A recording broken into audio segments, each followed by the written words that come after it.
Good day guys, it's another edition of our Pasay Baller to discuss yung PBA games.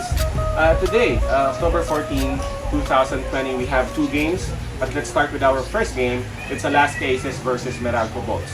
Two teams, parehong galing talo. Alaska losing to Talking Text. It's a come from behind victory by Talking Text. Yung Meralco naman, pinambakan sila at ginulpi talaga sila ng Phoenix. So, very short tournament lang tong bubble natin. Nobody wants to go 0-2 and for sure bakbakan ng matindi itong mamaya. Ang highlight nung nangyari nung sa Alaska versus Talking Text for me was that dalawa, I would mention two. Number one is a boot tracker. I really did not expect that a boot tracker would perform that much. I know that he is good.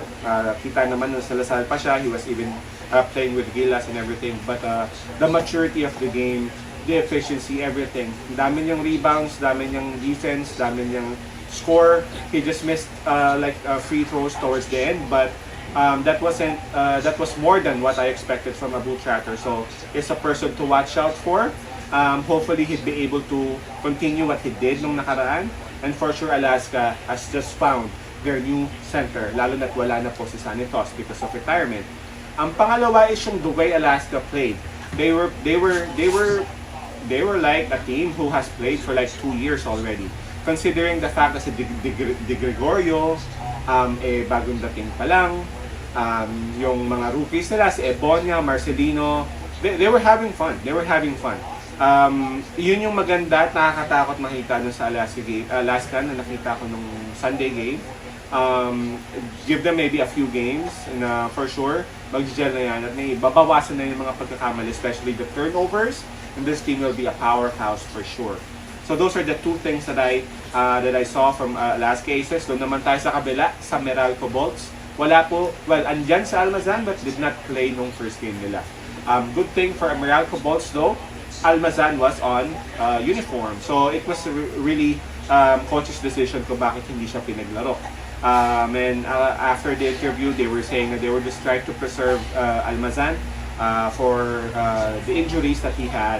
And that's very much understandable, di ba? Kung isang game lang naman that you would rather lose that game kaysa naman mawala mo yung totoong yung isa sa mga stars mo, which is again Raymond Almazan. So that's one thing that we need to check mamaya. Is Raymond Almazan gonna play? And if he is gonna play, how long would he play? Ilang minuto ba?